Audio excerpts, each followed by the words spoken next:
بسم اللہ الرحمن الرحیم۔ معجزات قرآن میں آج جس معجزہ کا ذکر کریں گے وہ یہ ہے، ابو لہب کی بیوی کو رسول اللہ صلی اللہ علیہ وآلہ وسلم نظر نہ آئے۔ جب سورۃ تبت یدا نازل ہوئی اور ابو لہب اور اس کی بیوی ام جمیل کی اس صورت میں مذمت اتری تو ابو لہب کی بیوی ام جمیل غصے میں آپے سے باہر ہو گئی اور ایک بہت بڑا پتھر لے کر وہ حرم کعبہ میں گئی۔ اس وقت حضور اکرم صلی اللہ علیہ وآلہ وسلم نماز میں تلاوت فرما رہے تھے اور قریب ہی حضرت ابو بکر صدیق رضی اللہ عنہ بیٹھے ہوئے تھے۔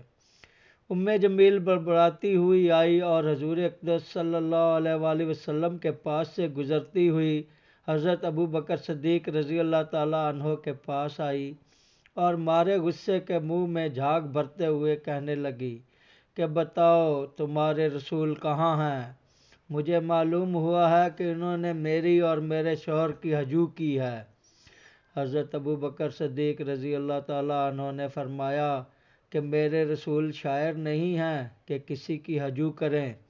پھر وہ غیظ و غضب میں بھری ہوئی پورے حرم کعبہ میں چکر لگاتی پھری اور بکتی جھکتی حضور علیہ الصلاۃ والسلام کو ڈھونڈتی پھری، مگر جب وہ حضور صلی اللہ علیہ وآلہ وسلم کو نہ دیکھ سکی تو بڑبڑاتی ہوئی حرم سے باہر جانے لگی اور حضرت ابو بکر صدیق رضی اللہ عنہ سے کہنے لگی کہ میں تمہارے رسول کا سر کچلنے کے لیے یہ پتھر لے کر آئی تھی، مگر افسوس کہ وہ مجھے نہیں ملے۔ حضرت ابو بکر صدیق رضی اللہ عنہ نے حضور صلی اللہ علیہ وآلہ وسلم سے اس واقعہ کا ذکر کیا تو آپ نے فرمایا کہ میرے پاس سے وہ کئی بار گزری، مگر میرے اور اس کے درمیان ایک فرشتہ اس طرح حائل ہو گیا کہ آنکھ پھاڑ پھاڑ کر دیکھنے کے باوجود وہ مجھے نہ دیکھ سکی۔ اس واقعہ کے متعلق یہ آیت نازل ہوئی۔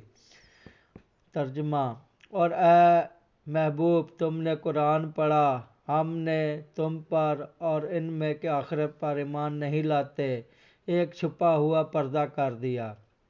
ام جمیل آنکھیاری ہوتے ہوئے اور آنکھیں پھاڑ پھاڑ کر دیکھنے کے باوجود حضور علیہ الصلاۃ والسلام کے پاس ہی سے تلاش کرتی ہوئی بار بار گزری، مگر وہ آپ کو نہیں دیکھ سکی۔